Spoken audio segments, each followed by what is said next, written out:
Hello, friend. Thanks for picking up our call. Mia and I are camping at Zion National Park, and we are excited to talk to you about our hike. That's right, Mia. It's been incredibly beautiful here. The water twinkles like starlight. The view is a masterpiece of art. The mountains sing every time the sun rises here. I know they aren't actually singing, Mia, but it sure feels like they are. I mean it figuratively and not literally. Saying that the mountains are singing is an example of figurative language, more specifically, personification. Oh, I guess you're right, Mia. We haven't talked to our friends about personification yet. Friends, I think it's time that we talk about how personification brings things to life.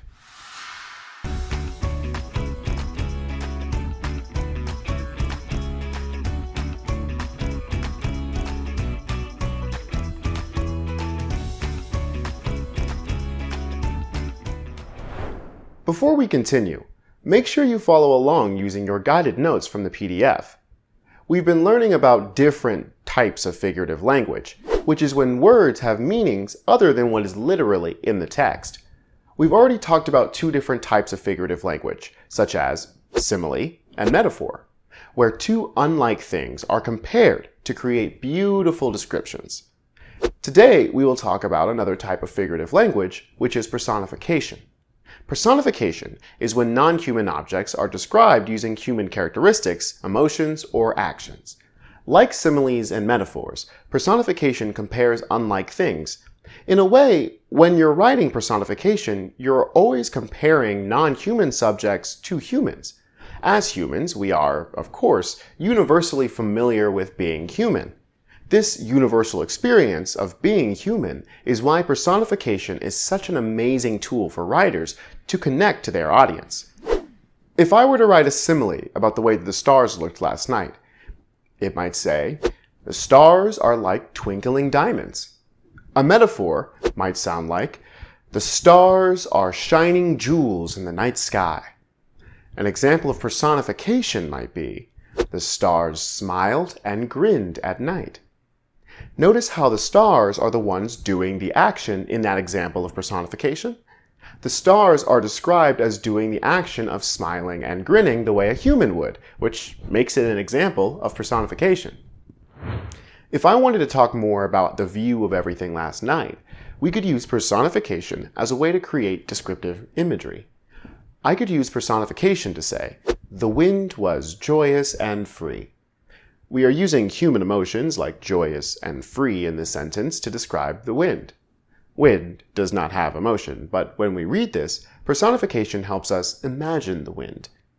If the wind was joyous and free, it might mean that the wind was moving with a light fullness through the air. Or I could say, "The night held its breath in the silence of the darkness." Now, this is an example of personification because night cannot hold its breath like a human does. In this example, the night is imagined as holding its breath, but not actually or literally holding its breath. With this sentence, the author may be trying to get the stillness of the night across to their readers. Even when discussing something like this figuratively, we can visualize how it may look and feel due to the author's use of personification. Another way I could describe what we saw last night was, "A rabbit stood on its legs, poised and elegant, wearing its shiniest fur coat for the occasion."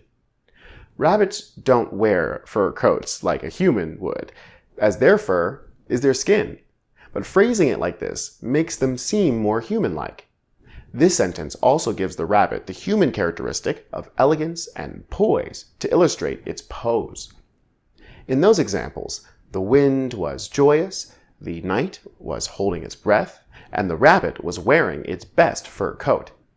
These are not things that the wind, the night, or the rabbit were actually doing, but we get an image of what it might have looked like. What's that, Mia? You're wondering if you are an example of personification. No, Mia, of course you're not an example of personification.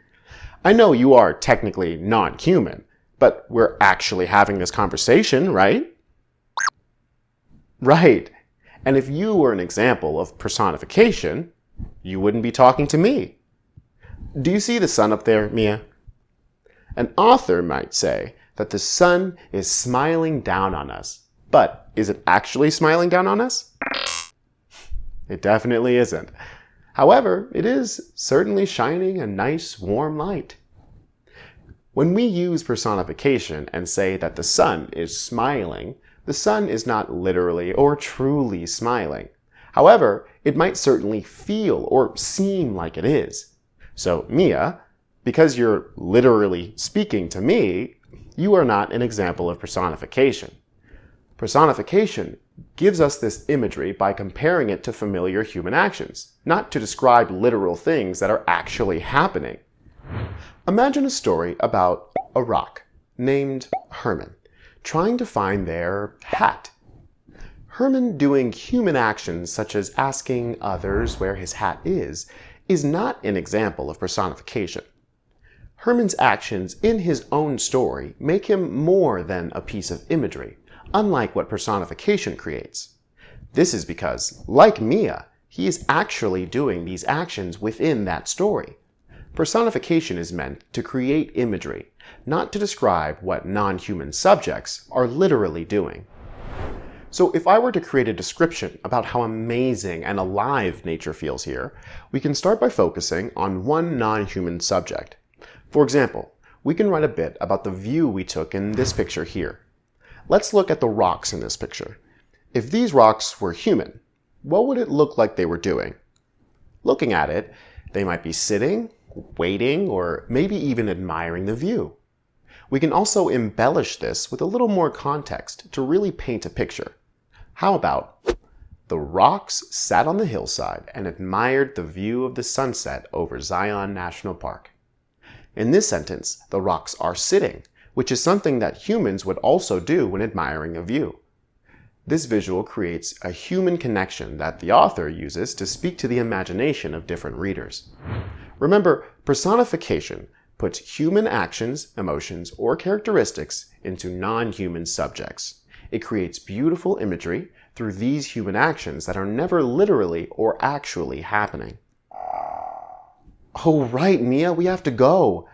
I promised Mia that we would take photos near the water right around golden hour. We have to take the perfect shot before the sun tucks itself into bed for the day. Now we're off to take some photos. I'll see you next time.